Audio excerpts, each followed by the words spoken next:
They tell you to follow your heart. They say emotions make us human. But no one warns you that your heart can betray you, that every feeling you think is yours can be used against you. Emotions are not harmless. They are powerful. They are dangerous. And most of all, they are invisible chains that most people never see. Today, you will begin to understand them, not as signs of life, but as instruments of power. Once you see this, nothing will feel the same again. Look around you. Every person you meet is driven by forces they barely understand. Anger burns in the office, jealousy whispers in the hallways, and desire pulls people into traps they cannot escape. We believe these emotions are private, personal, but the truth is brutal. Emotions are never private. They spill out, subtly, silently, and those who notice can use them. Consider fear. It lives in the mind long before it shows in the body. A trembling hand, a faltering voice, a pause too long. These are all signs. Great leaders have always exploited this. Caesar knew that fear was stronger than loyalty. He commanded the hearts of men not because they loved him, but because they feared the chaos that would follow as they disobeyed. A single look, a calculated threat, and fear became a weapon. Anger is no different. It promises power. It convinces you that you are right. It whispers that the world is against you.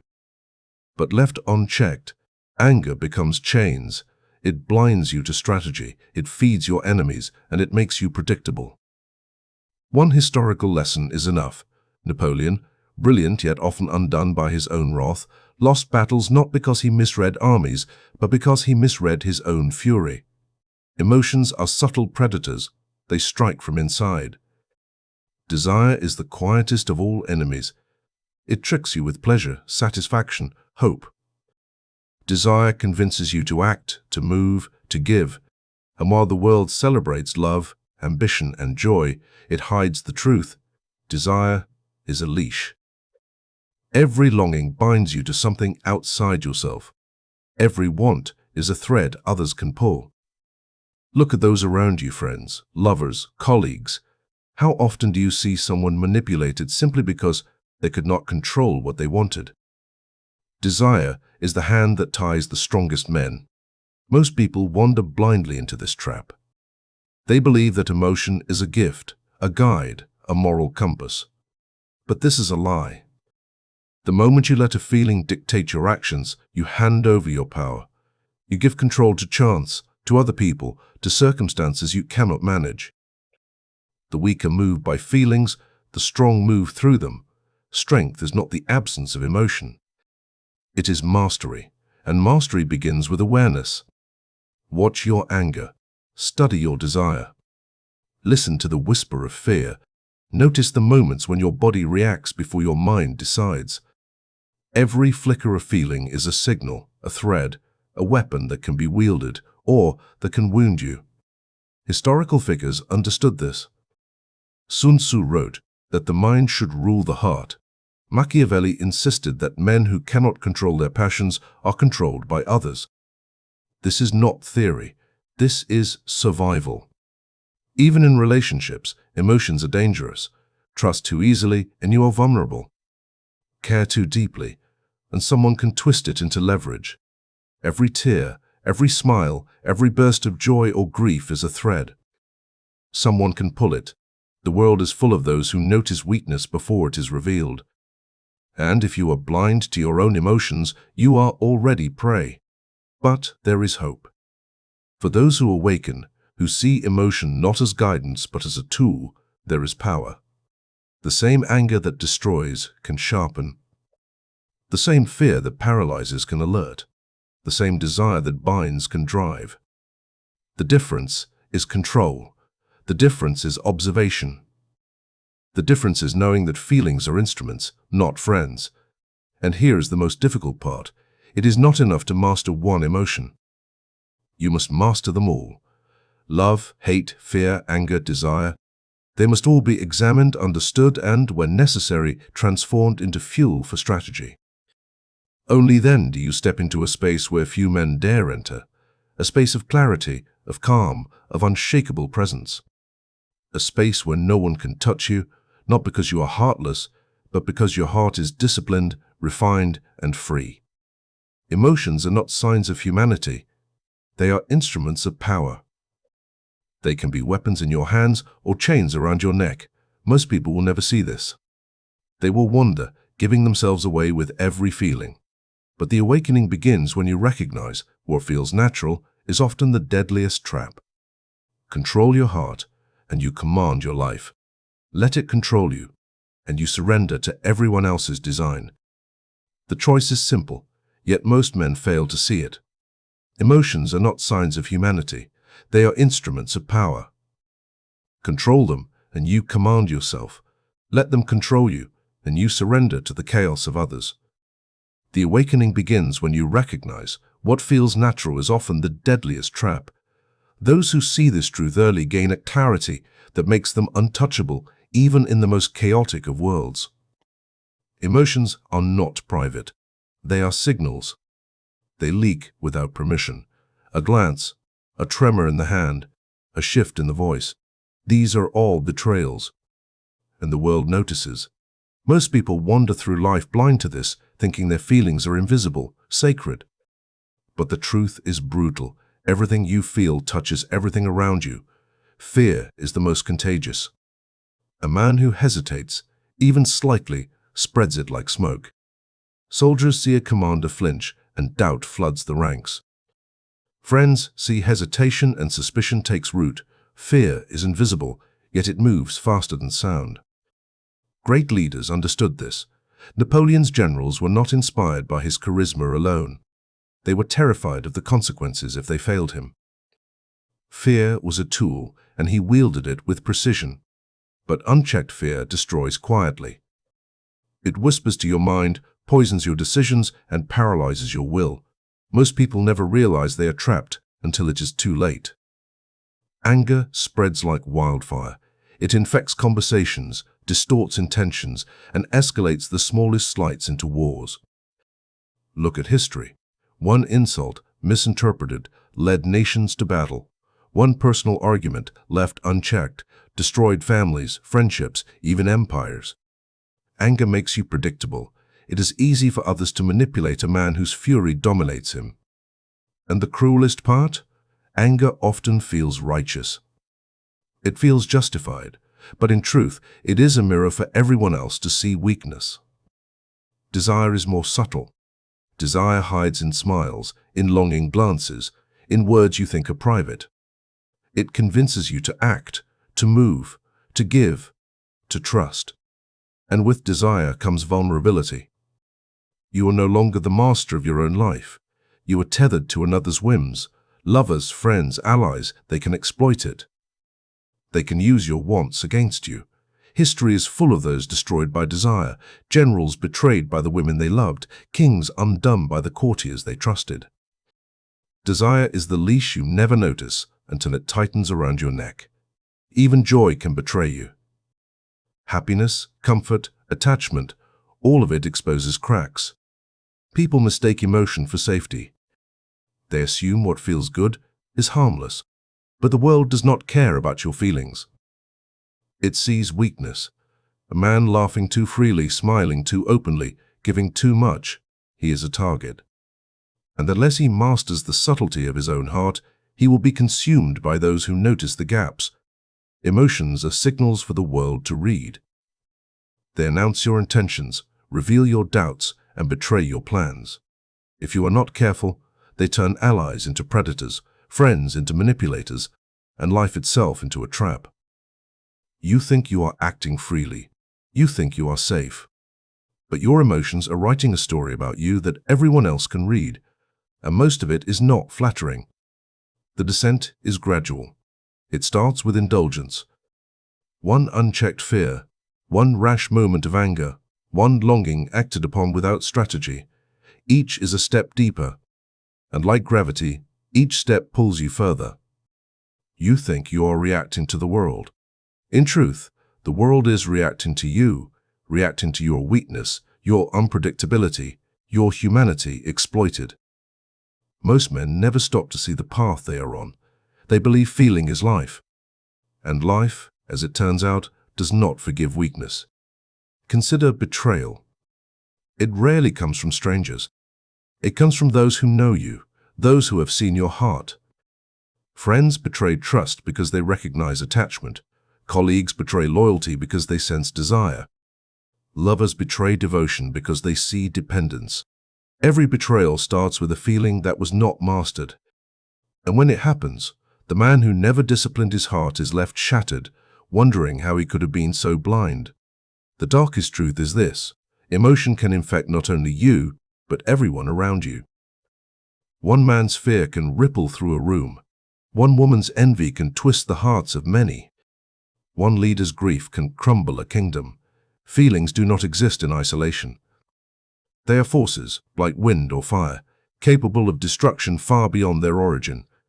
And the tragedy is that most people treat them lightly, like toys, never imagining the consequences.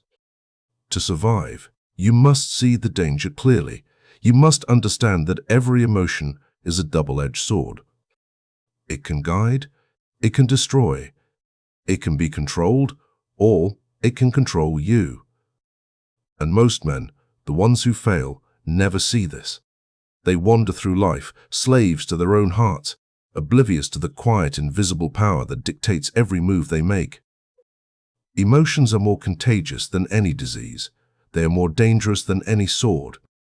Every fear, every desire, every burst of anger or joy can infect those around you. To let them run free is to invite ruin. The descent is simple. The more you indulge, the deeper you fall. But seeing the hidden danger, naming it, acknowledging it, that is the first step toward rising above it.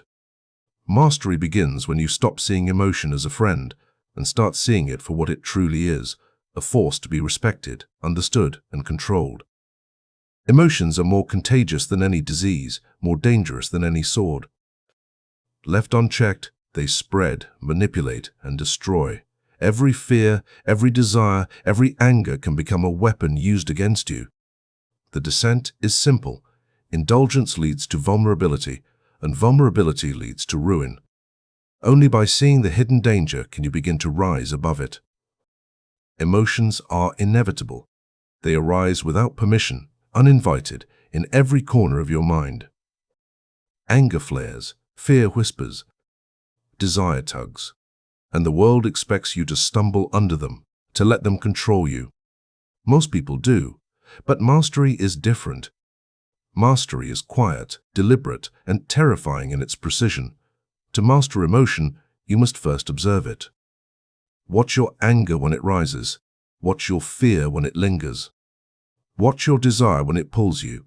Notice the physical signals, the tightening of your chest, the quickening of your pulse, the weight on your shoulders. Every flicker is a message, and messages are tools. Use them. Do not let them use you. Anger is the most obvious to harness. It is a fire. Left unchecked, it consumes, but directed, it can forge clarity. A man who channels his anger into strategy does not lash out. He calculates. He strikes at the right moment with precision when others are blind. Historical leaders understood this.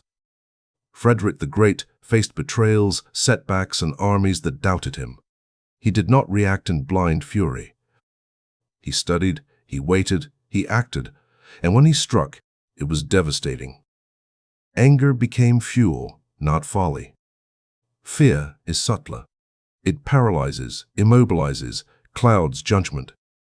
But mastery turns fear into insight. Fear is a signal, a warning. The man who masters it does not flee. He analyzes, he prepares, he strengthens. Every moment of doubt becomes a lesson. Every unease becomes an advantage. Look at the great tacticians. They do not feel less fear. They feel it fully, yet they do not surrender to it. They convert it into power, into foresight, into control. Desire is the quietest yet most dangerous force. Desire pulls men toward pleasure, comfort, attachment. Left unguarded, it binds you to the will of others. But desire, when disciplined, becomes motivation. It becomes a compass. The same longing that destroys the naive can drive the disciplined toward mastery. The difference is intention. The master asks, what will this desire serve? Am I its prisoner or its wielder? Desire obeys those who obey their purpose, and it enslaves those who obey their longing. Even grief, loneliness, and heartbreak, the feelings most would avoid, can become allies. Every wound teaches patience. Every disappointment refines strategy. Every moment of solitude sharpens instinct. The world tries to make you soft. It pushes emotion upon you, tells you it is your humanity. But mastery means recognizing that the world lies. Emotion is a tool, not a virtue. When you embrace this truth, you become untouchable. Mastery is not denial. It is transmutation. Every spark of passion becomes fuel. Every surge of fear becomes insight. Every pang of desire becomes direction. You act not because you are blind to your feelings, but because you are clear about them. The man who masters emotion does not stumble in chaos. He does not react to provocation. He is deliberate, measured, and unshakable, and the world bends to the man who cannot be swayed by it. Observe the masters of history, Caesar, Sun Tzu, and Machiavelli himself. They all felt deeply, yet acted as if they did not. They knew how to read the emotions of others, and they knew how to hide their own. A smile at the right moment can disarm an enemy. A glance of calm amidst panic can command loyalty. Every gesture, every pause, every word becomes a statement of control. Emotion, mastered, becomes invisible armor. Mastery requires discipline. It requires solitude. It requires reflection. Daily, relentlessly, you must observe yourself. You must ask, which emotions serve me and which betray me? Which feelings strengthen me and which weaken me? Those who refuse this practice are swept away by life's currents. Those who embrace it become the currents themselves. They are not merely strong, they are dangerous, untouchable, eternal.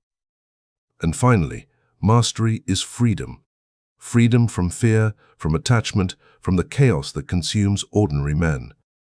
Freedom from the invisible chains that others place without warning.